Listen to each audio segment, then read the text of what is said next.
पांडव द्रौपदी के साथ में माता कुंती भी पधारी।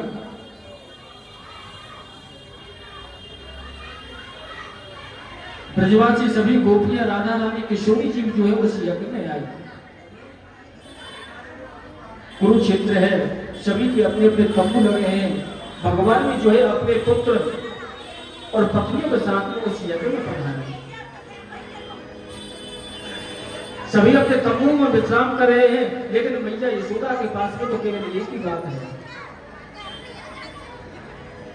कृष्ण को ढूंढ रही है,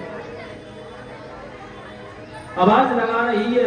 और जैसे कृष्ण ने मैया यशोदा की आवाज को सुना तो तुरंत अपने तंबू से बाहर निकले और मैया यशोदा के चरणों को गिर पड़े। मैया यशोदा को अपने हृदय से लगा लिया।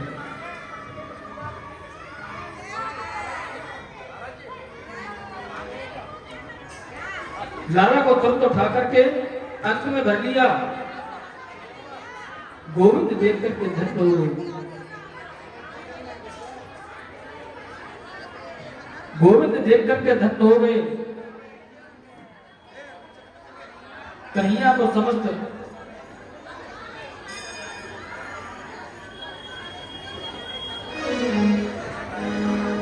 भैया यशोदा ने जो है कन्हैया की सभी बहनों को सब आशीर्वाद दिया। नाते बेटा सबसे मिली, प्रथम अनिरुद्ध शाम आदि सबको बहुत बहुत आशीर्वाद दिया। सुखदेव जी कहते हैं राजन,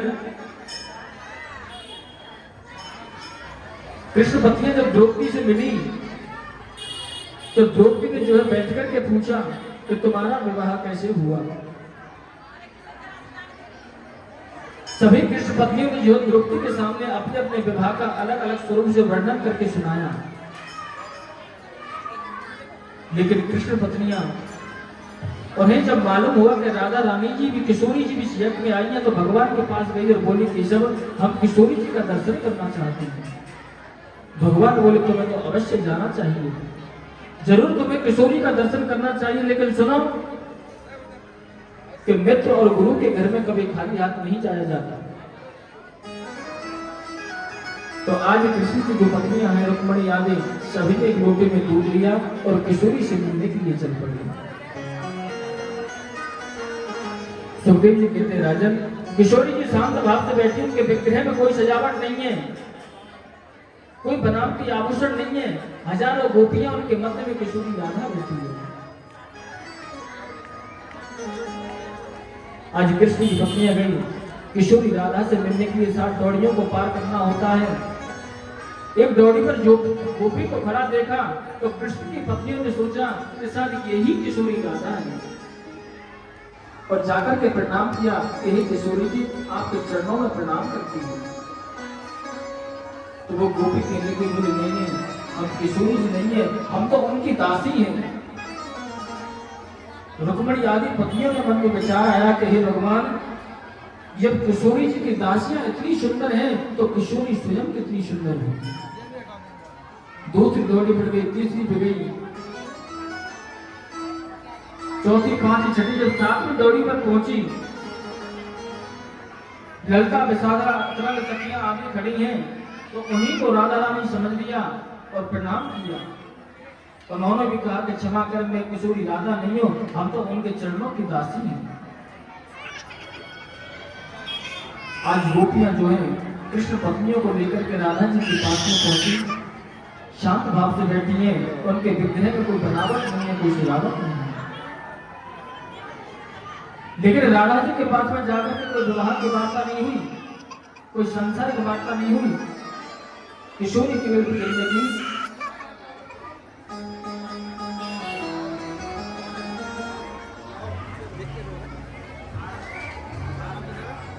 किशोरी राधा कहने लगी, कहो कि कृष्ण का चिंतन होता है कि नहीं, कृष्ण का बंधन होता है कि नहीं। कृष्ण पत्नियां कहने लगी किशोरी आपकी कृपा से हमें सब सुख प्राप्त होता है। राधा रानी के लिए तसल्ली हो गई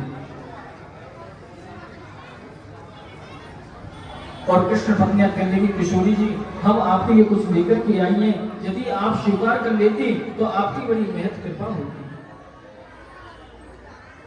कृष्ण पत्नियों जब गर्म गर्म दूध जो है निकाल करके दिया तो किशोरी राधा जी के नेत्रों से आंसू झर पड़े और मन में विचार किया कि जिस दिन से प्राण वल्लभ श्री कृष्ण इस ब्रजमंडल को छोड़कर के गए हैं, दूध पीना तो बहुत दूर की बात है, मैंने दूध का स्पर्श तक नहीं किया। तो कृष्ण पत्नियों के मुख से निकल पड़ा कि ये कृष्ण नहीं आपके लिए भेजा है। किशोरी ने क्षण भर भी विचार नहीं किया, गरम गरम दूध के लोटे को लिया और गरम गरम दूध को पान कर गए। इधर में कृष्ण पत्नी आदि लौट करके आई। भगवान अपने महलों में विश्राम कर रहे तो देखे कि भगवान कृष्ण के चरणों में मोटे मोटे छाले पड़े हुए। रुक्मणी बोली, सुनो, आप कहीं गए थे क्या?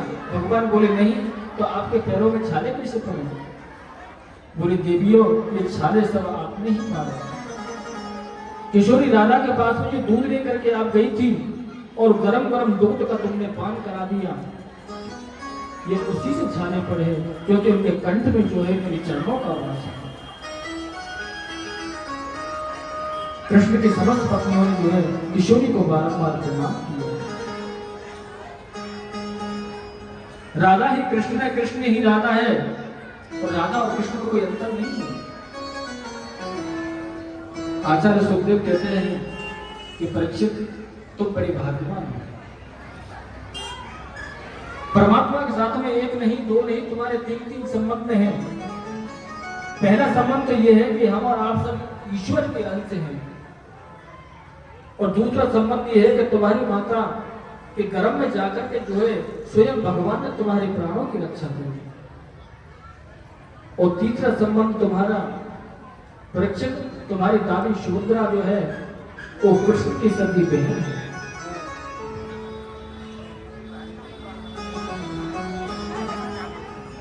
परीक्षित कहते हैं, महाराज, ये तो हमें मालूम है कि हमारी दादी सुभद्रा जो है वो कृष्ण की बहन है, लेकिन हमको ये मालूम नहीं कि हमारे बाबा अर्जुन का विवाह जो है सुभद्रा के साथ में कैसे हुआ।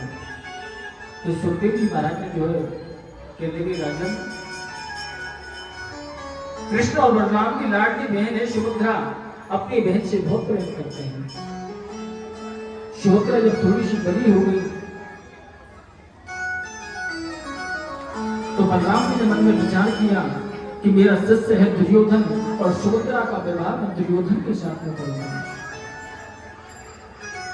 लेकिन भगवान कृष्ण जानते हैं कि दुर्योधन जो है दुराचारी है, दुष्ट है, एक दिन जो है मारा जाएगा और हमारी बहन को जो है कष्ट भोगने पड़ेंगे।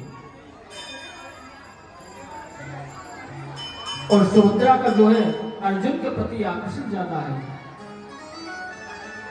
तो इसके द्वारका देश में अर्जुन से जाकर के कहा कि भैया, कि तुम कोई संत महात्मा का वेश धारण करके आओ और सुभद्रा को लेकर के चले जाओ, बाद में तो फिर बलराम जी को विवाह करना ही पड़ेगा। भगवान के कहने पर अर्जुन जो है अपना रूप बदल करके आए।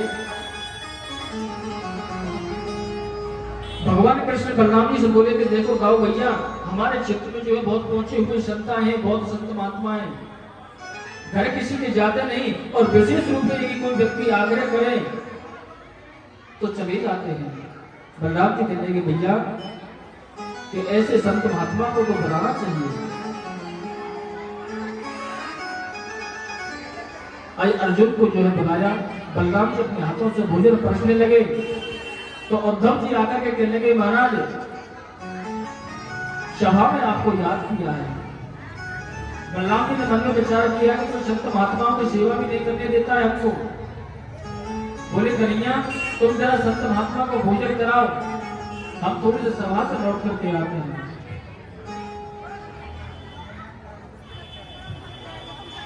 थोड़ी देर बाद में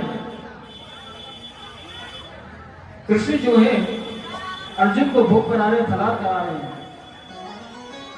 उद्धव जी आए, कृष्ण को बुला करके ले गए। कृष्ण बोले, सुभद्रा, कनक हम सभा से लौट करके आते हैं, तब तक जो है तो फलार कराओ।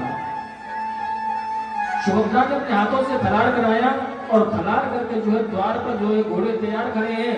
सुभद्रा के हाथ को पकड़ा और रथ में बैठ करके जो है अर्जुन महाराज सुभद्रा को लेकर के भाग गए। अब तो द्वारका में हल्ला मच गया, ले गया। बलराम जी